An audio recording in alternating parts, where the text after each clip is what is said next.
ನಮಸ್ಕಾರ, very good morning. ನೀವು ನೋಡ್ತಾ ಇದ್ದೀರಾ ಏಷ್ಯಾನೆಟ್ ಸುವರ್ಣ ನ್ಯೂಸ್. ನಾನು ಪ್ರತಿಮಾ ಭಟ್. ಮಾರ್ನಿಂಗ್ ಎಕ್ಸ್‌ಪ್ರೆಸ್‌ನಲ್ಲಿ ಸಾಕಷ್ಟು ಇಂಟ್ರೆಸ್ಟಿಂಗ್ ಸುದ್ದಿಗಳಿವೆ. ಬನ್ನಿ ಅವೆಲ್ಲವನ್ನ ಕ್ವಿಕ್ ಆಗಿ ನೋಡೋಣ.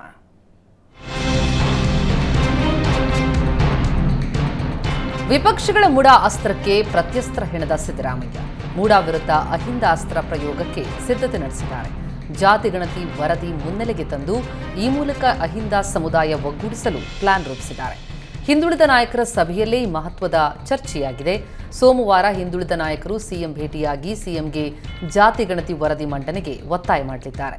ಮುಂದಿನ ಕ್ಯಾಬಿನೆಟ್ನಲ್ಲೇ ಜಾತಿ ಗಣತಿ ವರದಿ ತರಲು ಸಿದ್ಧತೆ ನಡೆಸಿದ್ದು, ಈ ಮೂಲಕ ಅಹಿಂದ ಬೆಂಬಲ ಗಳಿಸಲು ಸಿಎಂ ರಣತಂತ್ರ ರೂಪಿಸಿದ್ದಾರೆ. ರಾಜ್ಯದಲ್ಲಿ ಮೂಡಾ ದಂಗಲ್ ಬೆನ್ನಲ್ಲೇ ಸಿಎಂ ಬದಲಾವಣೆ ಚರ್ಚೆ ದಿನೇ ದಿನೇ ಹೆಚ್ಚಾಗ್ತಾ ಇದೆ. ಅಕ್ಟೋಬರ್ 16ಕ್ಕೆ ರಾಜ್ಯಕ್ಕೆ ಕೆಸಿ ವೇಣುಗೋಪಾಲ್ ಆಗಮಿಸಲಿದ್ದಾರೆ. 2 ದಿನ ಕರ್ನಾಟಕ ಪ್ರವಾಸದ ವೇಳೆ ವೇಣುಗೋಪಾಲ್ ರಾಜ್ಯ ಕಾಂಗ್ರೆಸ್ನ ಶಾಸಕರು ಸಚಿವರ ಜೊತೆ ಸಭೆ ನಡೆಸಲಿದ್ದಾರೆ. ಇದೇ ವೇಳೆ ಸಿಎಂ ಬದಲಾವಣೆ, ದಲಿತರಿಗೆ ಸಿಎಂ ಪಟ್ಟ ವಿಷಯವೂ ಚರ್ಚೆಗೆ ಬರುತ್ತೆ ಎನ್ನಲಾಗ್ತಾ ಇದೆ. ರಾಜ್ಯ ರಾಜಕೀಯದಲ್ಲಿ ಮೂಡಾ ಹಗರಣದಲ್ಲಿ ಸಿಲುಕಿರುವ ಸಿಎಂ ರಾಜೀನಾಮೆಗೆ ವಿಪಕ್ಷಗಳು ಪಟ್ಟು ಹಿಡಿತಾ ಇದ್ದು, ಅದರ ಬೆನ್ನಲ್ಲೇ ಕಾಂಗ್ರೆಸ್ ಪಾಳ್ಯದಲ್ಲಿ ಸಿಎಂ ಬದಲಾವಣೆ ಕಸರತ್ತು ಸದ್ದಿಲ್ಲದೆ ನಡೀತಾ ಇದೆ. ಅದರಲ್ಲೂ ದಲಿತ ಸಮುದಾಯಕ್ಕೆ ಪಟ್ಟಾಕಟ್ಟಿ ಎನ್ನುವ ಚರ್ಚೆ ಚಟುವಟಿಕೆಗಳು ಕೂಡ ನಡೀತಾ ಇವೆ ಎನ್ನೋ ಹೊತ್ತಲ್ಲೇ ಸತೀಶ್ ಜಾರಕಿಹೊಳಿ ಮಲ್ಲಿಕಾರ್ಜುನ್ ಖರ್ಗೆ ಭೇಟಿ ಮಾಡಿ ಎಲ್ಲ ಅಂತೆ ಕಂತೆಗಳಿಗೆ ರೆಕ್ಕೆ ಪುಕ್ಕ ಹುಟ್ಟಿಸಿದ್ದಾರೆ. ದಲಿತ ಸಿಎಂ ಚರ್ಚೆ ಬಂದಾಗಲೆಲ್ಲ ಪರಮೇಶ್ವರ್, ಸತೀಶ್ ಜಾರಕಿಹೊಳಿ ಹೆಸರು ಮುಂಚೂಣಿಯಲ್ಲಿರುತ್ತೆ. ಈ ಬಾರಿಯೂ ಮತ್ತೆ ಇದೇ ಹೆಸರುಗಳು ಕೇಳಿಬಂದಿವೆ. ಅಷ್ಟು ಮಾತ್ರವಲ್ಲ, 2 ದಿನಗಳ ಹಿಂದಷ್ಟೇ ಮಹದೇವಪ್ಪ ನಿವಾಸದಲ್ಲಿ ಪರಮೇಶ್ವರ್, ಸತೀಶ್ ಜಾರಕಿಹೊಳಿ ಮೀಟಿಂಗ್ ಕೂಡ ನಡೆಸಿದ್ರು. ಇದೀಗ ಸತೀಶ್ ಜಾರಕಿಹೊಳಿ ದೆಹಲಿ ಭೇಟಿ ಭಾರೀ ಸಂಚಲನ ಸೃಷ್ಟಿಸಿದ್ದು, ಸಿಎಂ ಸದ್ಯದಲ್ಲೇ ಬದಲಾಗ್ತಾರಾ ಎನ್ನುವ ಚರ್ಚೆ ಜೋರಾಗಿ ಸದ್ದು ಮಾಡ್ತಾ ಇದೆ.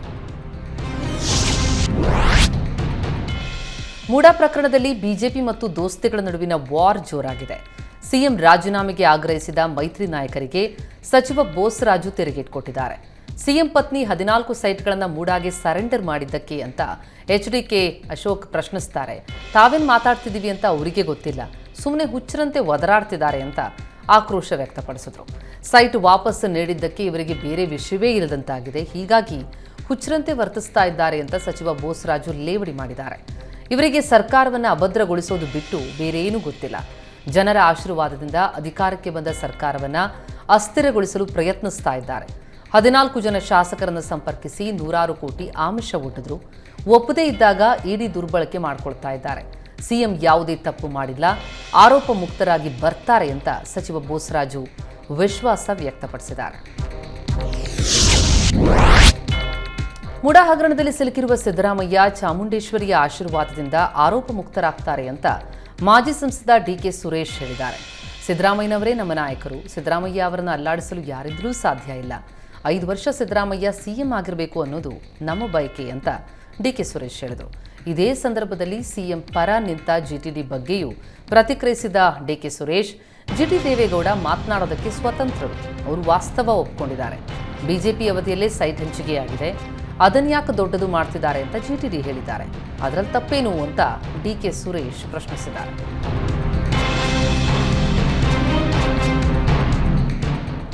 ಸಿಎಂ ರಾಜೀನಾಮೆಗೆ ಒತ್ತಾಯಿಸ್ತಾ ಇರುವ ವಿಪಕ್ಷಗಳಿಗೆ ಸಚಿವ ಕೃಷ್ಣ ಬೈರೇಗೌಡ ತಿರುಗೇಟು ಕೊಟ್ಟಿದ್ದಾರೆ. ರಾಜೀನಾಮೆ ಕೇಳ್ತಾ ಇರೋರ ಮೇಲೆ ಡಜನ್ ಗಟ್ಟಲೆ ಕೇಸ್ ಇದೆ, ಅವ್ರ ಮೇಲೆಯೂ ಎಫ್ಐಆರ್ ಆಗಿದೆ, ಮೊದಲು ಅವ್ರು ರಾಜೀನಾಮೆ ಕೊಡ್ಲಿ ಅಂತ ಟಾಂಗ್ ಕೊಟ್ಟರು. ಸಿಎಂ ಪರ ಮಾತನಾಡಿದ ಜಿಟಿಡಿ ಬಗ್ಗೆಯೂ ಪ್ರತಿಕ್ರಿಯಿಸಿದ ಕೃಷ್ಣ ಬೈರೇಗೌಡ, ಸಿಎಂ ತಪ್ಪು ಮಾಡಿಲ್ಲ ಅನ್ನೋದು ಜಿಟಿಡಿಗೆ ಗೊತ್ತಿದೆ. ರಾಜಕೀಯದ ಅನುಭವದ ಮೇಲೆ ಜಿಟಿಡಿ ಮಾತಾಡಿದ್ದಾರೆ. 40 ವರ್ಷದಿಂದ ಸಿದ್ದರಾಮಯ್ಯ ರಾಜಕೀಯದಲ್ಲಿದ್ದಾರೆ, ತಪ್ಪು ಮಾಡಿದರೆ ರಾಜಕೀಯದಲ್ಲಿ ಇರ್ತಾ ಇರಲಿಲ್ಲ. ಜಿಟಿಡಿ ಸಿದ್ದರಾಮಯ್ಯ ಪರಿಚಯ 50 ವರ್ಷ ಹಳೆಯದು, ಸಿದ್ದರಾಮಯ್ಯ ತಪ್ಪು ಮಾಡಿಲ್ಲ ಅಂತ ಜಿಟಿಡಿ ಹೇಳಿದ್ದಾರೆ ಅಂತ ಜಿಟಿಡಿ ಹೇಳಿಕೆಯನ್ನು ಕೃಷ್ಣ ಬೈರೇಗೌಡ ಸಮರ್ಥಿಸಿಕೊಂಡಿದ್ದಾರೆ. ಹೈಕಮಾಂಡ್ ಹೇಳೋವರೆಗೂ ಸಿದ್ದರಾಮಯ್ಯನವರೇ ಸಿಎಂ ಆಗಿರ್ತಾರೆ. 10 ವರ್ಷ ಕಾಂಗ್ರೆಸ್ ಪಕ್ಷವೇ ಅಧಿಕಾರದಲ್ಲಿರುತ್ತೆ ಅಂತ ಸಚಿವ ಮಧು ಬಂಗಾರಪ್ಪ ಭವಿಷ್ಯ ನುಡಿದಿದ್ದಾರೆ. 5 ವರ್ಷ ಅಲ್ಲ, ಹೈಕಮಾಂಡ್ ಹೇಳೋವರೆಗೂ ಸಿದ್ದರಾಮಯ್ಯ ಸಿಎಂ. ಮೂಡಾ ಹಗರಣದಲ್ಲಿ ಸಿಎಂ ರಾಜೀನಾಮೆ ಕೊಡೋ ಪ್ರಶ್ನೆಯೂ ಬರೋದಿಲ್ಲ ಅಂದಿದ್ದಾರೆ. ಈ ದೇಶದಲ್ಲಿ ಕಾನೂನು ಹೋರಾಟಕ್ಕೆ ಎಲ್ರಿಗೂ ಅವಕಾಶ ಇದೆ, ಹೀಗಾಗಿ ಸಿಎಂ ಸಿದ್ದರಾಮಯ್ಯ ಕಾನೂನು ಹೋರಾಟ ಮಾಡಿ ಗೆಲ್ತಾರೆ ಅಂತ ಮಧು ಬಂಗಾರಪ್ಪ ಹೇಳಿದ್ದಾರೆ. ಮೂಡಾ ಪ್ರಕರಣದಲ್ಲಿ ಸಿದ್ದರಾಮಯ್ಯನವರ ಪಾತ್ರ ಇಲ್ಲ, ಸಿದ್ದರಾಮಯ್ಯ ವಿರುದ್ಧ ರಾಜಕೀಯ ಕುತಂತ್ರ ನಡೀತಾ ಇದೆ ಅಂತ ಸಚಿವ ಶಿವರಾಜ್ ತಂಗಡಗಿ ಹೇಳಿದ್ದಾರೆ. ಮುಡಾ ಪ್ರಕರಣ ಯಾವ ಸರ್ಕಾರದ ಅವಧಿಯಲ್ಲಾಗಿದೆ? ಸಿದ್ದರಾಮಯ್ಯ ಕಡತಕ್ಕೇನಾದರೂ ಸಹಿ ಹಾಕಿದಾರಾ? ಆದೇಶ ಮಾಡಿದಾರಾ? ಮಾಡಿದ್ರೆ ಒಂದೇ ಒಂದು ದಾಖಲೆ ಕೊಡಿ ನೋಡೋಣ ಅಂತ ಸಚಿವ ಶಿವರಾಜ್ ತಂಗಡಗಿ ಸವಾಲ್ ಹಾಕಿದ್ದಾರೆ. ಮೋದಿ 35 ಬಾರಿ ರಾಜ್ಯಕ್ಕೆ ಬಂದರು, ಆದರೆ ಕರ್ನಾಟಕದ ಜನ ಅವರನ್ನ ನಂಬಲಿಲ್ಲ. ಖರ್ಗೆ ಡಿಕೆಶಿಯನ್ನ ಜನ ನಂಬಿದ್ದಾರೆ, ಸಿದ್ದರಾಮಯ್ಯ ಅವರನ್ನ ನಂಬಿದ್ದಾರೆ. ಇದರಿಂದ ಮೋದಿ ಭ್ರಮನಿರಸಗೊಂಡಿದ್ದಾರೆ. ಮೋದಿ ಅಮಿತ್ ಶಾಗೆ ಸಿದ್ದರಾಮಯ್ಯ ಕಂಡ್ರೆ ಭಯ, ಹೀಗಾಗಿ ಅವರ ವಿರುದ್ಧ ತನಿಖೆ ನಡೆಸ್ತಾ ಇದ್ದಾರೆ ಅಂತ ತಂಗಡಗಿ ಕಿಡಿಕಾರಿದ್ದಾರೆ. 136 ಜನ ಶಾಸಕರು, ಸಚಿವರು ಹೈಕಮಾಂಡ್ ಸಿದ್ದರಾಮಯ್ಯ ಪರ ಇದೆ ಎಂದು ಸಚಿವ ಚಲುವರಾಯಸ್ವಾಮಿ ಹೇಳಿದ್ದಾರೆ. ಕೆಲ ವಿರೋಧ ಪಕ್ಷದ ನಾಯಕರೇ ಸಿದ್ದರಾಮಯ್ಯ ಪರ ಮಾತನಾಡ್ತಿದ್ದಾರೆ. ರಾಜೀನಾಮೆ ಸುಮ್ಮನೆ ಕೇಳೋದಕ್ಕೆ ಆಗಲ್ಲ ಅಂತ ಜಿಟಿ ದೇವೇಗೌಡರು ಹೇಳಿದರು. ಈಗಲಾದರೂ ವಿಜೇಂದ್ರ, ಅಶೋಕ್, ಕುಮಾರಸ್ವಾಮಿಗೆ ಅರ್ಥ ಆಗಿರುತ್ತೆ ಎಂದರು. ಅಧಿಕಾರ ಹಂಚಿಕೆ ವಿಚಾರ ನಮ್ಮಲ್ಲಿ ಚರ್ಚೆ ಇಲ್ಲ, ನಾನು ಮುಂದುವರಿತೇನೆ ಅಂತ ಸಿದ್ದರಾಮಯ್ಯ ಹೇಳಿದ್ದಾರೆ. ಆರ್ ಅಶೋಕ್ ಮೊದಲು ರಾಜೀನಾಮೆ ಕೊಡಲಿ ಅಂತಲೂ ಕೂಡ ತಿಳಿಸಿದ್ದಾರೆ. ಸಚಿವ ಸತೀಶ್ ಜಾರಕಿಹೊಳಿ ದೆಹಲಿಯಲ್ಲಿ ಮಲ್ಲಿಕಾರ್ಜುನ್ ಖರ್ಗೆ ಅವರನ್ನ ಭೇಟಿಯಾಗಿದ್ರು. ಈ ಬಗ್ಗೆ ಪ್ರತಿಕ್ರಿಯೆ ಕೊಟ್ಟಿದ್ದು, ನಮ್ಮ ವರಿಷ್ಠರು ದೆಹಲಿಗೆ ಹೋದಾಗ ಭೇಟಿಯಾಗಲೇಬೇಕು, ಸಹಜ ಭೇಟಿಯಷ್ಟೇ ಎಂದರು. ರಾಜ್ಯದಲ್ಲಿ ಹೊಸ ಸಂಚಲನ ಲಕ್ಷಣ ಮತ್ತು ಬೆಳವಣಿಗೆಗಳು ಕಾಣ್ತಿಲ್ಲ. ನಮ್ಮ ಪಕ್ಷದಿಂದ ಸಿಎಂ ಮೇಲೆ ಯಾವುದೇ ಒತ್ತಡ ಇಲ್ಲ.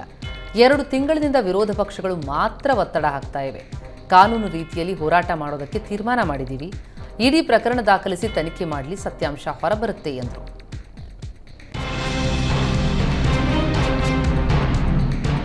ಮೈಸೂರಿನಲ್ಲಿ ಸುದ್ದಿಗೋಷ್ಠಿ ನಡೆಸಿದ ವಿಧಾನ ಪರಿಷತ್ ಸದಸ್ಯ ಎಚ್ ವಿಶ್ವನಾಥ್, ದಸರಾ ಸಭೆಯ ಪಾವಿತ್ರ್ಯತೆ ಹಾಳಾಗಿದೆ ಎಂದಿದ್ದಾರೆ. ದಸರಾ ಉದ್ಘಾಟಕರು ಕೂಡ ರಾಜಕೀಯ ಭಾಷಣ ಮಾಡಿದ್ರು. ಚಾಮುಂಡಿ ಮಹಿಮೆ, ಜನರ ಸಹಕಾರದ ಮಾತೇ ಇರಲಿಲ್ಲ. ಇನ್ನೆಂದು ದಸರಾ ಉದ್ಘಾಟನೆ ಕಾರ್ಯಕ್ರಮವೇ ಬೇಡ ಅನ್ಸದೆ. ಆ ಕಾರ್ಯಕ್ರಮದಲ್ಲಿ ಸಿದ್ದರಾಮಯ್ಯ ನಾನೇನು ತಪ್ಪೇ ಮಾಡಿಲ್ಲ ಅಂದರು.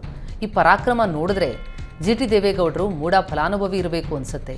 ಇಡೀ ಕಾರ್ಯಕ್ರಮವನ್ನು ಜಿಟಿ ದೇವೇಗೌಡ ಹಾಳು ಮಾಡಿದ್ದಾರೆ ಎಂದರು. ಎಸ್ಪಿ ಉದೇಶ್ ನೇತೃತ್ವದ ತಂಡ ಮೂಡಾ ಸೈಟ್ ಹಗರಣದ ಪ್ರಕರಣದ ತನಿಖೆಯನ್ನು ಚುರುಕುಗೊಳಿಸಿದೆ. ಲೋಕಾಯುಕ್ತ ಪೊಲೀಸರು ಸ್ನೇಹಮಯಿ ಕೃಷ್ಣ ಅವರನ್ನು ಕರೆದೊಯ್ದು ವಿಜಯನಗರ 3ನೇ ಹಂತದ 4 ನಿವೇಶನಗಳ ಸ್ಥಳ ಮಹಜರ್ ಮಾಡಿದ್ದಾರೆ.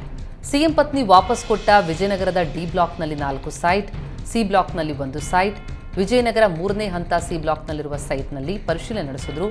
ನಿನ್ನೆ ಬೆಳಗ್ಗೆ 9:30ಕ್ಕೆ ಆರಂಭ ಆಗಿದ್ದ ನಿವೇಶನಗಳ ಮಹಜರ್ ಪ್ರಕ್ರಿಯೆ ನಿನ್ನೆ ಸಂಜೆ 6 ಗಂಟೆಗೆ ಮುಕ್ತಾಯವಾಯಿತು.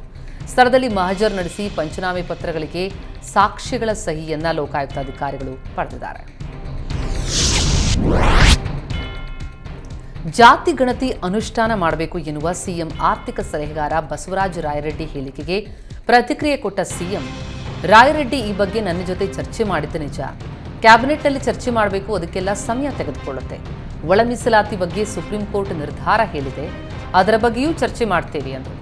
ಇನ್ನು ಜಿಟಿ ದೇವೇಗೌಡರು ಹೇಳಿರೋದು ಸರಿ ಇದೆ. ನನ್ನ ಬಗ್ಗೆ ಕುಮಾರಸ್ವಾಮಿಗೆ ಭಯ ಇದೆ. ನಾನು ಅಧಿಕಾರದಲ್ಲಿದ್ದರೆ ಅವರ ಪಕ್ಷ ದುರ್ಬಲ ಆಗುತ್ತೆ ಎನ್ನುವ ಭಯ ಇದೆ ಅಂತ ಸಿಎಂ ಹೇಳಿದ್ದಾರೆ. ಸಾವರ್ಕರ್ ಬಗ್ಗೆ ದಿನೇಶ್ ಗುಂಡೂರಾವ್ ವಿವಾದಾತ್ಮಕ ಹೇಳಿಕೆಯ ಬೆನ್ನಲ್ಲೇ ರಾಜಕೀಯ ನಾಯಕರ ಕೆಸರೆರಚಾಟ ಜೋರಾಗಿದೆ. ಬಿಜೆಪಿ ನಾಯಕರ ಟ್ವೀಟ್ ವಿರುದ್ಧ ಮಹಿಳಾ ಆಯೋಗಕ್ಕೆ ದೂರು ಕೊಡಲಾಗಿದೆ. ಸಚಿವ ದಿನೇಶ್ ಗುಂಡೂರಾವ್ ಅವರ ಪತ್ನಿ ಟಬುರಾವ್ ದೂರು ಕೊಟ್ಟಿದ್ದಾರೆ. ರಾಜಕೀಯ ವಾಕ್ಸಮರದಲ್ಲಿ ನನ್ನ ಹೆಸರನ್ನ ಎಳತ್ತರಬೇಡಿ, ನಾನು ರಾಜಕೀಯದಲ್ಲಿ ಇಲ್ಲ ಅಂತ ಟಬುರಾವ್ ತಿಳಿಸಿದ್ದಾರೆ. ನಾನು ಮುಸ್ಲಿಂ ಕುಟುಂಬದಿಂದ ಬಂದು ಈಗ ಹಿಂದೂ ಕುಟುಂಬದಲ್ಲಿದ್ದೇನೆ. ಈ ಕಾರಣಕ್ಕೆ ಬಿಜೆಪಿ ರಾಜಕೀಯಕ್ಕಾಗಿ ನನ್ನ ಹೆಸರನ್ನ ತಳಕು ಹಾಕೋದು ಸರಿಯಲ್ಲ. ನಿಧಂತ ದೂರಿನಲ್ಲಿ ಬಿಜೆಪಿ ವಿರುದ್ಧ ಟಬುರಾವ್ ತಮ್ಮ ಅಸಮಾಧಾನವನ್ನ ವ್ಯಕ್ತಪಡಿಸಿದ್ದಾರೆ. ಬೆಳಗಾವಿ ಡಿಸಿಸಿ ಬ್ಯಾಂಕ್ನಲ್ಲಿ ಮಹತ್ವದ ಬೆಳವಣಿಗೆಯಾಗಿದೆ. ಡಿಸಿಸಿ ಬ್ಯಾಂಕ್ ಅಧ್ಯಕ್ಷ ಸ್ಥಾನಕ್ಕೆ ಮಾಜಿ ಸಂಸದ ರಮೇಶ್ ಕತ್ತಿ ರಾಜೀನಾಮೆ ಕೊಟ್ಟಿದ್ದಾರೆ. ಅಧ್ಯಕ್ಷ ರಮೇಶ್ ಕತ್ತಿ ವಿರುದ್ಧ 14 ಜನ ನಿರ್ದೇಶಕರು ಸಿಡಿದೆದ್ದಿದ್ರು. ರಮೇಶ್ ಕತ್ತಿ ಕರೆದ ಸಭೆಗೆ ಗೈರಾಗಿ ಪ್ರತ್ಯೇಕ ಸಭೆ ನಡೆಸಿದಂತಹ ನಿರ್ದೇಶಕರು ಕತ್ತಿ ವಿರುದ್ಧ ಅವಿಶ್ವಾಸ ನಿರ್ಣಯಕ್ಕೆ ಮುಂದಾಗಿದ್ರು. ಅವಿಶ್ವಾಸ ನಿರ್ಣಯದಿಂದ ಎಚ್ಚೆತ್ತು ತಾವೇ ಸ್ವಯಂ ರಾಜೀನಾಮೆ ಪತ್ರವನ್ನು ಸಲ್ಲಿಸಿದ್ದಾರೆ.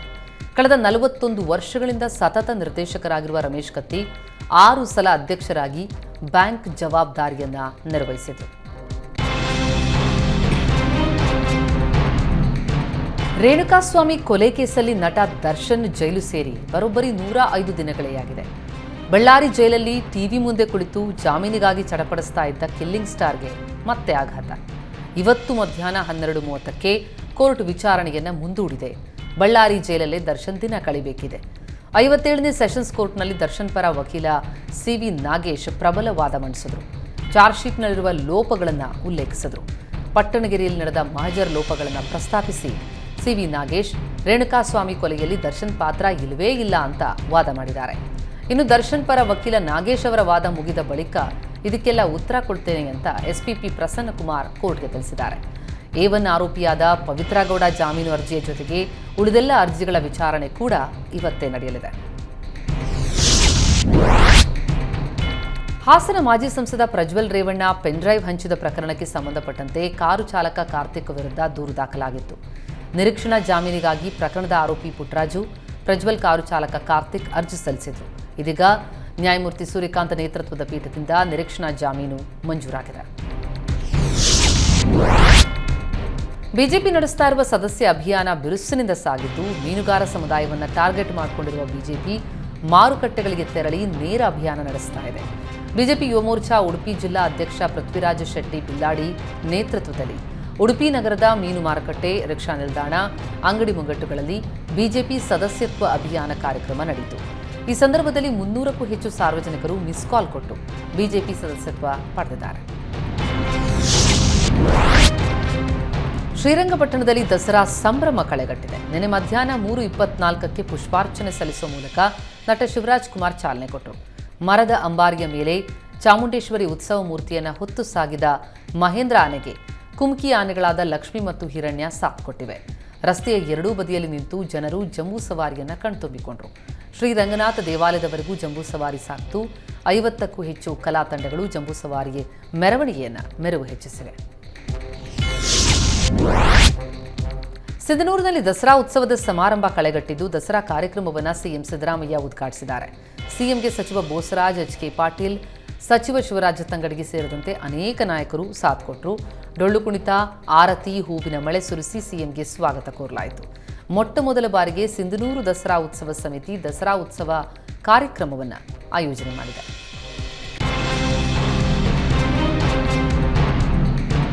ಸಿಂಧನೂರು ದಸರಾ ಉತ್ಸವಕ್ಕೆ ಸಿಎಂ ಸಿದ್ದರಾಮಯ್ಯ ಚಾಲನೆ ಕೊಟ್ಟ ಬಳಿಕ ವಿವಿಧ ಕಾಮಗಾರಿಗಳನ್ನು ಉದ್ಘಾಟಿಸಿ ಮಾತನಾಡಿದರು. ಸಿಂಧನೂರಿನಲ್ಲಿ ಇದೇ ಮೊದಲ ಬಾರಿಗೆ ದಸರಾ ಉತ್ಸವ ಆಚರಣೆ ಮಾಡ್ತಿದ್ದಾರೆ. ಹೀಗಾಗಿ ಅತ್ಯಂತ ಸಂತೋಷದಿಂದ ಈ ಕಾರ್ಯಕ್ರಮದಲ್ಲಿ ಭಾಗಿಯಾಗಿದ್ದೇನೆ. ದಸರಾ ಆಚರಣೆಗೆ ಯಾವುದೇ ಧರ್ಮ, ಜಾತಿ ಇರಬಾರದು. 9 ದಿನಗಳ ಕಾಲ ಸಿಂಧನೂರಿನಲ್ಲಿ ದಸರಾ ನಡೆಯಲಿದೆ. ಎಲ್ಲರೂ ಪಕ್ಷಭೇದ ಮರೆತು ಭಾಗಿಯಾಗಿರೋದು ಖುಷಿ ಕೊಟ್ಟಿದೆ. ಇದರ ಜೊತೆಗೆ 1695 ಕೋಟಿ ರೂಪಾಯಿ ಚತುಷ್ಪಥ ರಸ್ತೆಗೆ ಚಾಲನೆ ಕೊಟ್ಟಿದ್ದೇನೆ ಅಂತಲೂ ಸಿಎಂ ಹೇಳಿದರು. ದಸರಾ ರಜೆ ಪ್ರಯುಕ್ತ ಪ್ರಯಾಣಿಕರ ಅನುಕೂಲಕ್ಕಂತ ಕೆಎಸ್ಆರ್ಟಿಸಿ ನಿಗಮದಿಂದ ಹೆಚ್ಚುವರಿ ಬಸ್ ಕಾರ್ಯಾಚರಣೆ ನಡೆಸಲಿದೆ. ಕರ್ನಾಟಕ ಸಾರಿಗೆ, ರಾಜಹಂಸ, ಸ್ಲೀಪರ್, ಐರಾವತ ಹಾಗೂ ಅಂಬಾರಿ ಕ್ಲಬ್ ಕ್ಲಾಸ್, ಪಲ್ಲಕ್ಕಿ ಸ್ಲೀಪರ್, ಅಶ್ವಮೇಧ ಸಾರಿಗೆ ಕಾರ್ಯಾಚರಣೆ ನಡೆಸಲಿದೆ. ಕೆಎಸ್ಆರ್ಟಿಸಿ ನಿಗಮದಿಂದ 2,000ಕ್ಕೂ ಹೆಚ್ಚು ವಿಶೇಷ ಸಾರಿಗೆ ವ್ಯವಸ್ಥೆ ಮಾಡಲಾಗಿದೆ.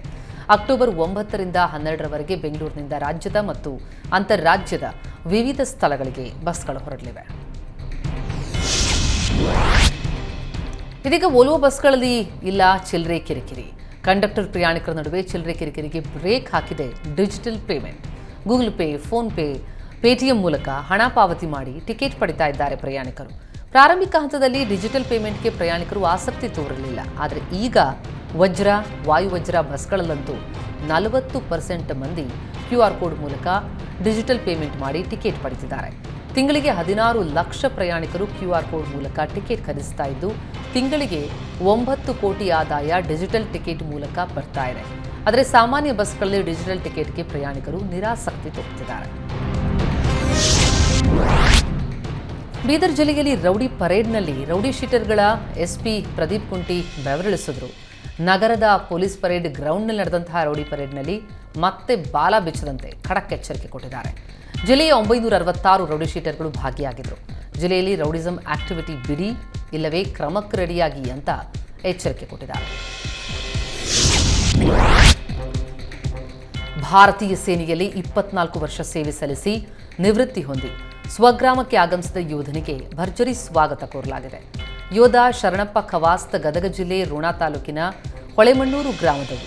ಹೊಳೆಯಾಲೂರಿನಿಂದ ಹೊಳೆಮಣ್ಣೂರು ಗ್ರಾಮದವರೆಗೆ ಮೆರವಣಿಗೆ ಮಾಡಲಾಯಿತು. ಈ ವೇಳೆ ಹೂವಿನ ಸುರಿಮಳೆ ಸುರಿಸಿ ಜೈಕಾರ ಹಾಕಿ ಆರತಿ ಮಾಡಿ ಸಿಹಿ ತಿನ್ನಿಸಿ ಗ್ರಾಮಸ್ಥರು ಸ್ವಾಗತ ಕೋರಿದರು. ಜೊತೆಗೆ ಯೋಧ ಶರಣಪ್ಪ ಖವಾಸ್ತಾಗೆ ಗ್ರಾಮಸ್ಥರು ಸನ್ಮಾನಿಸಿದ್ದಾರೆ. ವಿಜಯಪುರ ಜಿಲ್ಲೆಯ ಮನಗುಳಿ ಪಟ್ಟಣದ ಬಳಿ ಅಂಡರ್ ಬೈಪಾಸ್ ನಿರ್ಮಾಣಕ್ಕೆ ಒತ್ತಾಯಿಸಿ ಸ್ಥಳೀಯರು ಪ್ರತಿಭಟಿಸಿದರು. ಬೈಪಾಸ್ ನಿರ್ಮಾಣಕ್ಕೆ ಹಲವು ಬಾರಿ ಮನವಿಯನ್ನು ಸಲ್ಲಿಸಿದ್ರೂ ಪ್ರಯೋಜನವಾಗಿಲ್ಲ ಅಂತ ಪ್ರತಿಭಟನಾಕಾರರು ಆಕ್ರೋಶ ವ್ಯಕ್ತಪಡಿಸಿದ್ದಾರೆ. ರಾಷ್ಟ್ರೀಯ ಹೆದ್ದಾರಿ ತಡೆದ ಪರಿಣಾಮ ಸಂಚಾರ ಸಂಪೂರ್ಣ ಅಸ್ತವ್ಯಸ್ತವಾಗಿತ್ತು. ಗ್ರಾಮ ಪಂಚಾಯತ್ಗಳಲ್ಲಿ ಯಾವ ಸೇವೆಯೂ ಸಿಗ್ತಾ ಇಲ್ಲ. ಯಾಕಂದ್ರೆ ಗ್ರಾಮ ಪಂಚಾಯತ್ ಸದಸ್ಯರು ಹಾಗೂ ಸಿಬ್ಬಂದಿಯಿಂದ ಬೆಂಗಳೂರಿನಲ್ಲಿ ಅನಿರ್ದಿಷ್ಟ ಹೋರಾಟ ಶುರುವಾಗಿದೆ. ನಗರದ ಫ್ರೀಡಂ ಪಾರ್ಕ್ನಲ್ಲಿ ನಿನ್ನೆಯಿಂದ ಅನಿರ್ದಿಷ್ಟಾವಧಿ ಪ್ರತಿಭಟನೆ ಆರಂಭಿಸಿದ್ದಾರೆ. ರಾಜ್ಯದ ಎಲ್ಲ ಜಿಲ್ಲೆಗಳಿಂದಲೂ ಆಗಮಿಸಿದ ಗ್ರಾಮ ಪಂಚಾಯತ್ ಸದಸ್ಯರು, ಅಲ್ಲಿಯ ಸಿಬ್ಬಂದಿ ಫ್ರೀಡಂ ಪಾರ್ಕ್ನ 2 ಸ್ಥಳಗಳಲ್ಲಿ ಜಮಾವಣೆಯಾಗಿ ಹೋರಾಟದಲ್ಲಿ ಭಾಗಿಯಾಗಿದ್ದಾರೆ. ಪಿಡಿಒ, ಕಾರ್ಯದರ್ಶಿ ಗ್ರೇಡ್ 1 ಹಾಗೂ 2, ಲೆಕ್ಕ ಸಹಾಯಕರು, ಕರವಸೂಲಿ ಸಿಬ್ಬಂದಿ, ಡೇಟಾ ಎಂಟ್ರಿ ಆಪರೇಟರ್ ಸೇರಿ ಎಲ್ಲ ಸಿಬ್ಬಂದಿ ಧರಣಿ ಭಾಗಿಯಾಗಿದ್ದಾರೆ. ಗ್ರಾಮ ಪಂಚಾಯತ್ ಸದಸ್ಯರು ಹಾಗೂ ಅಧ್ಯಕ್ಷರು ಭಾಗಿಯಾಗಿದ್ದು, ಅನಿರ್ದಿಷ್ಟ ಹೋರಾಟಕ್ಕೆ ಗ್ರಾಮ ಪಂಚಾಯತ್ ಒಕ್ಕೂಟ ಕರೆ ಕೊಟ್ಟಿದೆ. ಬೇರೆ ತಾಲೂಕಿಗೆ ವರ್ಗಾವಣೆ ಮಾಡಬಾರದು, ಪಿಡಿಒಗಳನ್ನು ಗೆಜೆಟೆಡ್ ಬಿ ದರ್ಜೆಗೆ ಸೇರಿಸಬೇಕು, ಬಡ್ತಿ ಸಮಸ್ಯೆಗಳನ್ನು ಪರಿಹರಿಸಬೇಕು ಸೇರಿದಂತೆ ಹಲವು ಬೇಡಿಕೆಗೆ ಆಗ್ರಹಿಸಿ ಅನಿರ್ದಿಷ್ಟಾವಧಿ ಹೋರಾಟ ಮುಂದುವರೆದಿದೆ. ಮೂಲಭೂತ ಸೌಕರ್ಯ ಒದಗಿಸುವಂತೆ ಮಹಾರಾಣಿ ಕಾಲೇಜು ವಿದ್ಯಾರ್ಥಿಗಳು ತರಗತಿಯನ್ನು ಬಹಿಷ್ಕರಿಸಿ ವಿಸಿ ವಿರುದ್ಧ ಪ್ರತಿಭಟಿಸಿದರು. ಕಾಲೇಜಲ್ಲಿ ಸರಿಯಾಗಿ ಕುಡಿಯುವ ನೀರಿನ ವ್ಯವಸ್ಥೆ ಇಲ್ಲ, ಶೌಚಾಲಯ ಇಲ್ಲ, ಹೆಣ್ಣು ಮಕ್ಕಳು ಓದೋ ಕಾಲೇಜಲ್ಲಿ ರಕ್ಷಣೆಯೇ ಇಲ್ಲದಂತಾಗಿದೆ ಅಂತ ಆಕ್ರೋಶ ವ್ಯಕ್ತಪಡಿಸಿದರು. ಸುಮಾರು 3,000 ವಿದ್ಯಾರ್ಥಿಗಳಿರುವಂತಹ ಕಾಲೇಜಿನಲ್ಲಿ ಸಿಸಿ ಕ್ಯಾಮೆರಾ ಇಲ್ಲ. ಆದರೆ ಸರ್ಕಾರದಿಂದ ಸಾಕಷ್ಟು ಅನುದಾನ ಬಂದರೂ ಕೂಡ ಅದನ್ನು ಸರಿಯಾಗಿ ಬಳಸಿಕೊಂಡು ಅಭಿವೃದ್ಧಿ ಕೆಲಸ ಕಾರ್ಯಗಳನ್ನು ಮಾಡ್ತಿಲ್ಲ ಅಂತ ವಿಸಿ ವಿರುದ್ಧ ವಿದ್ಯಾರ್ಥಿಗಳು ಆಕ್ರೋಶ ವ್ಯಕ್ತಪಡಿಸಿದ್ದಾರೆ. ಇಂದು ಹಿಂದೂ ಮಹಾಗಣಪತಿ ಅದ್ದೂರಿ ಮೆರವಣಿಗೆ ಹಿನ್ನೆಲೆಯಲ್ಲಿ ದಾವಣಗೆರೆಯಲ್ಲಿ ಬಿಗಿ ಪೊಲೀಸ್ ಭದ್ರತೆ ಕೈಗೊಳ್ಳಲಾಗಿದೆ. ಕಳೆದ ವಾರ ಗಣಪತಿ ಮೆರವಣಿಗೆಯ ವೇಳೆಯೇ ಕಲ್ಲು ತೂರಾಟ ನಡೆದಂತಹ ಹಿನ್ನೆಲೆಯಲ್ಲಿ ದಾವಣಗೆರೆ ಪೊಲೀಸರು ಹೈ ಅಲರ್ಟ್ ಆಗಿದ್ದಾರೆ. ದಾವಣಗೆರೆ, ಶಿವಮೊಗ್ಗ, ಚಿತ್ರದುರ್ಗ, ಹಾವೇರಿ ಜಿಲ್ಲೆಗಳಿಂದ ಹೆಚ್ಚುವರಿ ಪೊಲೀಸ್ ಪಡೆಯನ್ನ ನಿಯೋಜಿಸಲಾಗಿದ್ದು, ಸಂಪೂರ್ಣ ಪೊಲೀಸ್ ಕಣ್ಗಾವಲಿನಲ್ಲಿ ಶೋಭಾಯಾತ್ರೆ ನಡೆಯಲಿದೆ. ಸಾಮಾಜಿಕ ಜಾಲತಾಣಗಳ ಮೇಲೆ ಪೊಲೀಸರು ನಿಗಾ ಇರಿಸಿದ್ದು, ಪ್ರಚೋದನಕಾರಿ ಸಂದೇಶಗಳು, ಧಾರ್ಮಿಕ ಭಾವನೆಗೆ ಧಕ್ಕೆ ತರುವ ಸಂದೇಶಗಳನ್ನು ರವಾನಿಸುವವರ ವಿರುದ್ಧ ನಿರ್ದಾಕ್ಷಿಣ್ಯ ಕ್ರಮ ಕೈಗೊಳ್ಳುವ ಎಚ್ಚರಿಕೆ ಕೊಟ್ಟಿದ್ದಾರೆ. ಆಯಕಟ್ಟಿನ ಸ್ಥಳಗಳಲ್ಲಿ ಸಿಸಿಟಿವಿ ಕಣ್ಗಾವಲಿರಿಸಿದ್ದು, ಶೋಭಾಯಾತ್ರೆ ಶಾಂತಿಯುತವಾಗಿ ಸಾಗಲು ಬಿಗಿ ಪೊಲೀಸ್ ಭದ್ರತೆ ನಿಯೋಜಿಸಲಾಗಿದೆ ಅಂತ ದಾವಣಗೆರೆ ಎಸ್ಪಿ ಉಮಾ ಪ್ರಶಾಂತ್ ಮಾಹಿತಿ ಕೊಟ್ಟಿದ್ದಾರೆ. ನಷ್ಟದ ಸುಳಿಯಲ್ಲಿ ಸಿಲುಕಿರುವ ಶಿಮುಲ್ ರೈತರ ಮೇಲೆ ಮತ್ತೆ ಬರೆಗಿಳಿದಿದೆ. ರೈತರಿಂದ ಖರೀದಿಸುವ ಹಾಲಿನ ದರವನ್ನು 90 ಪೈಸೆ ಕಡಿತ ಮಾಡಿದೆ. ಸದ್ಯ ಶಿಮುಲ್ 7 ಕೋಟಿ ನಷ್ಟದಲ್ಲಿದೆ. ಅದನ್ನು ಸರಿದೂಗಿಸುವುದಕ್ಕೆ ಪ್ರತಿ ಲೀಟರ್ ಹಾಲಿನ ಖರೀದಿ ದರವನ್ನು 90 ಪೈಸೆ ಇಳಿಸಿದೆ. ಅಕ್ಟೋಬರ್ 1ರಿಂದಲೇ ಪರಿಷ್ಕೃತ ದರ ಅನ್ವಯ ಆಗಲಿದೆ. ಇಷ್ಟು ದಿನ ಪ್ರತಿ ಲೀಟರ್ ಹಾಲಿಗೆ 35.03 ರೂಪಾಯಿಯಂತೆ ಖರೀದಿ ಮಾಡಲಾಗ್ತಾ ಇತ್ತು. ಈಗ 32 ರೂಪಾಯಿ 9 ಪೈಸೆಯಂತೆ ಖರೀದಿಸುವುದಕ್ಕೆ ನಿರ್ಧರಿಸಲಾಗಿದೆ. ಸಂಘಗಳು ಹಾಲು ಉತ್ಪಾದಕರಿಗೆ ಪ್ರತಿ ಲೀಟರ್ ಹಾಲಿಗೆ 30 ರೂಪಾಯಿ 13 ಪೈಸೆಯನ್ನ ನೀಡಲಿದೆ. ಬೆಂಗಳೂರಿನ ಚರ್ಚ್ ಸ್ಟ್ರೀಟ್ ರಸ್ತೆಯಲ್ಲಿ ಒತ್ತುವರಿಗೊಂಡಿದ್ದ ಪಾದಚಾರಿ ಮಾರ್ಗದಲ್ಲಿ ತೆರವು ಕಾರ್ಯಾಚರಣೆಯನ್ನ ಬಿಬಿಎಂಪಿ ಪೂರ್ವ ವಲಯ ನಡೆಸಿದೆ. ಪೂರ್ವ ವಲಯ ಆಯುಕ್ತರಾದ ಶ್ರೀಮತಿ ಸ್ನೇಹಲ್ ನೇತೃತ್ವದಲ್ಲಿ ಪಾದಚಾರಿ ಮಾರ್ಗ ಒತ್ತುವರಿ ತೆರವು ಕಾರ್ಯಾಚರಣೆಯನ್ನು ನಡೆಸಲಾಯಿತು. ಚರ್ಚ್ ಸ್ಟ್ರೀಟ್ ರಸ್ತೆಯ 2 ಬದಿಯಲ್ಲಿರುವ ಸುಮಾರು 50 ಅಂಗಡಿ ಮಳಿಗೆಗಳು ಪಾದಚಾರಿ ಮಾರ್ಗ ಒತ್ತುವರಿ ಮಾಡಿಕೊಂಡಿತ್ತು. ಸುಮಾರು 1 ಕಿಲೋಮೀಟರ್ ವ್ಯಾಪ್ತಿಯಲ್ಲಿ ಪಾದಚಾರಿ ಮಾರ್ಗ ಒತ್ತುವರಿ ತೆರವು ಕಾರ್ಯಾಚರಣೆಯನ್ನು ಪೊಲೀಸ್ ಸಿಬ್ಬಂದಿ, ಪಾಲಿಕೆ ಅಧಿಕಾರಿಗಳು, ಮಾರ್ಷಲ್ಗಳ ಸಹಯೋಗದಲ್ಲಿ ನಡೆಸಲಾಗಿದೆ. ಚಿಕ್ಕಮಗಳೂರು ಸಮಾಜ ಕಲ್ಯಾಣ ಇಲಾಖೆಯ ಎಸ್ಡಿಎ ಕಾಂತರಾಜ್ ಲೋನ್ ಸ್ಯಾಂಕ್ಷನ್ ಮಾಡಲು 10,000ಕ್ಕೆ ಲಂಚಕ್ಕೆ ಬೇಡಿಕೆ ಇಟ್ಟಿದ್ರು. ಖಚಿತ ಮಾಹಿತಿ ಮೇರೆಗೆ ದಾಳಿ ನಡೆಸಿದ ಲೋಕಾಯುಕ್ತ ಡಿವೈಎಸ್ಪಿ ಹಾಗೂ ಇನ್ಸ್ಪೆಕ್ಟರ್ ಕಾಂತರಾಜ್ನನ್ನು ಅರೆಸ್ಟ್ ಮಾಡಿದೆ. 50,000 ಲೋನ್ಗೆ ಅಪ್ರೂವಲ್ ಮಾಡಲು ಲಂಚ ಕೇಳಿದ್ದ ಭ್ರಷ್ಟ ಸಿಬ್ಬಂದಿಯ ವಿಚಾರಣೆ ನಡೆಸಿದ್ದಾರೆ. ಒಳ ಮೀಸಲಾತಿ ಜಾರಿಗೆ ರಾಜ್ಯ ಸರ್ಕಾರ ಹಿಂದೇಟು ಹಾಕ್ತಾ ಇರೋದನ್ನು ಖಂಡಿಸಿ ದಲಿತ ಸಂಘಟನೆಗಳ ಒಕ್ಕೂಟ ಬೀದಿಗಿಳಿದಿದೆ. ಹಿರಿಯೂರಿನ ಪಟ್ರೇಪಳ್ಳಿಯಿಂದ ಜಿಲ್ಲಾಧಿಕಾರಿ ಕಚೇರಿಯವರೆಗೆ ದಲಿತ ಸಂಘಟನೆಗಳ ಒಕ್ಕೂಟ ಪಾದಯಾತ್ರೆ ನಡೆಸಿ ಒಳ ಮೀಸಲಾತಿ ಜಾರಿಗೆ ಆಗ್ರಹಿಸಿತು.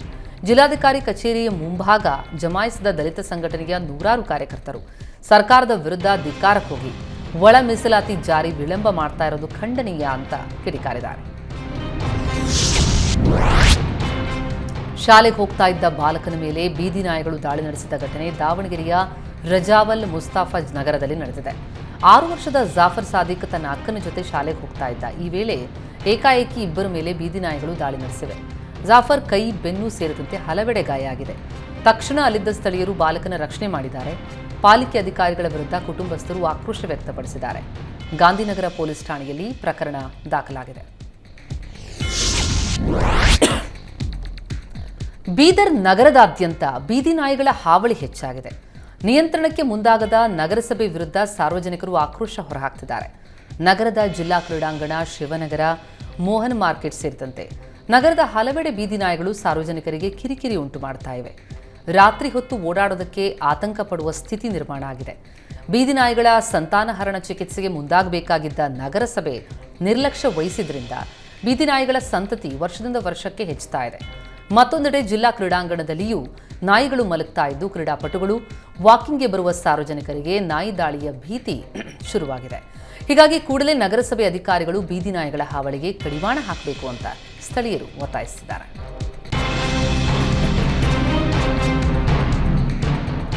ಮಳೆಯಿಲ್ಲದೆ ಸೊರಗಿದ್ದ ಕೋಲಾರ ಜಿಲ್ಲೆಯ ಹಲವೆಡೆ ಕಳೆದೆರಡು ದಿನಗಳಿಂದ ವರುಣನ ಆಗಮನ ಆಗಿದೆ.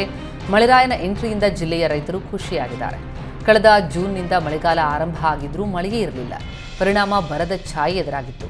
ಕಳೆದ ಸೆಪ್ಟೆಂಬರ್ ತಿಂಗಳಲ್ಲಿ ಬೀಳಬೇಕಾಗಿದ್ದ ಮಳೆ ಕೈ ಕೊಟ್ಟಿತ್ತು. ಇದರಿಂದ ಕೆಲ ರೈತರು ಬಿತ್ತನೆಯನ್ನ ಕೈಬಿಟ್ಟಿದ್ರು. ಕೆಲವೆಡೆ ಬಿತ್ತನೆ ಮಾಡಿದ್ರೂ ಕೂಡ ಮಳೆಯ ಕೊರತೆ ಹಿನ್ನೆಲೆ ಬೆಳೆಗಳು ಒಣಗಲಾರಂಭಿಸಿದವು. ಸದ್ಯ ಕಳೆದೆರಡು ದಿನಗಳಿಂದ ಜಿಲ್ಲೆಯ ವಿವಿಧೆಡೆ ಮಳೆರಾಯನ ಕೃಪೆ ತೋರಿದ್ದು ರೈತರಲ್ಲಿ ಸಂತಸಕ್ಕೆ ಕಾರಣ ಆಗಿದೆ.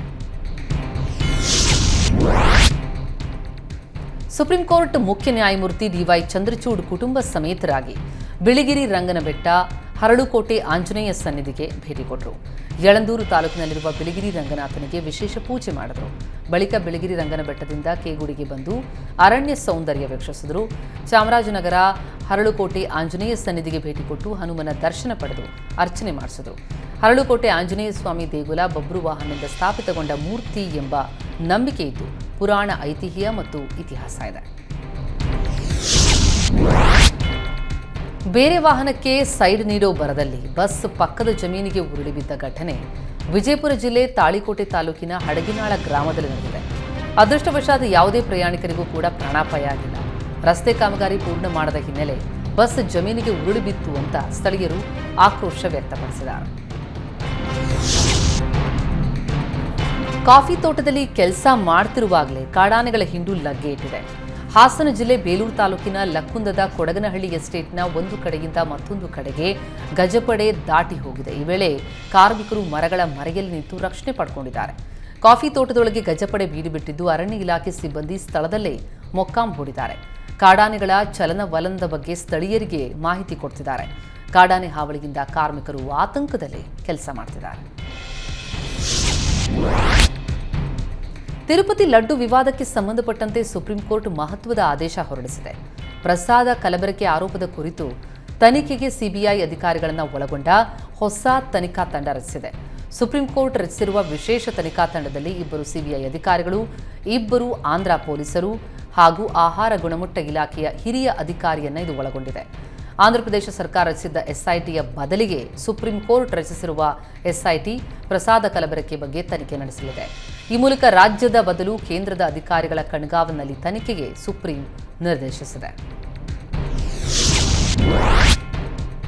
ಲಡ್ಡು ವಿವಾದದ ನಡುವೆ ತಿರುಪತಿ ತಿಮ್ಮಪ್ಪನ ಸನ್ನಿಧಾನದಲ್ಲಿ ಸಾಲಕಟ್ಲ ಬ್ರಹ್ಮೋತ್ಸವ ಆರಂಭ ಆಗಿದೆ. ಅಕ್ಟೋಬರ್ 12ರವರೆಗೂ ಬ್ರಹ್ಮೋತ್ಸವ ನಡೆಯಲಿದ್ದು ಪ್ರತಿನಿತ್ಯ 2 ಲಕ್ಷಕ್ಕೂ ಅಧಿಕ ಭಕ್ತರು ಭಾಗವಹಿಸುವ ನಿರೀಕ್ಷೆ ಇದೆ.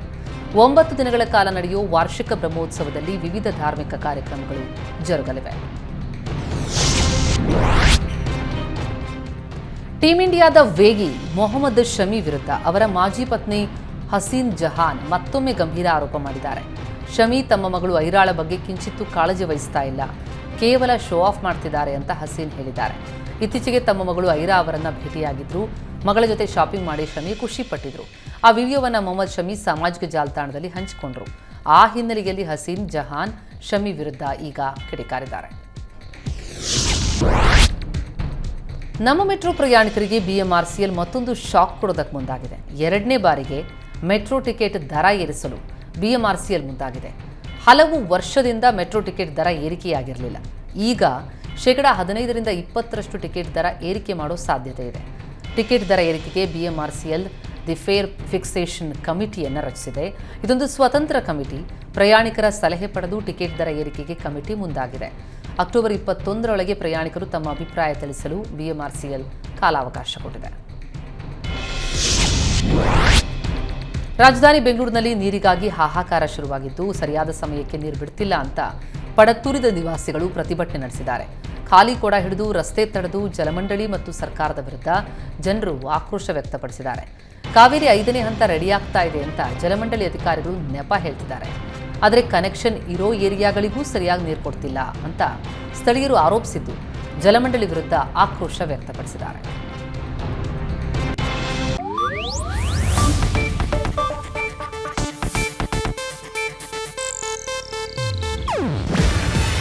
ಇದು ಏಷ್ಯಾನೆಟ್ ನ್ಯೂಸ್ ನೆಟ್ವರ್ಕ್ ಪ್ರಸ್ತುತಿ. ನೀವು ನೋಡ್ತಿದ್ದೀರಾ ಏಷ್ಯಾನೆಟ್ ಸುವರ್ಣ ನ್ಯೂಸ್.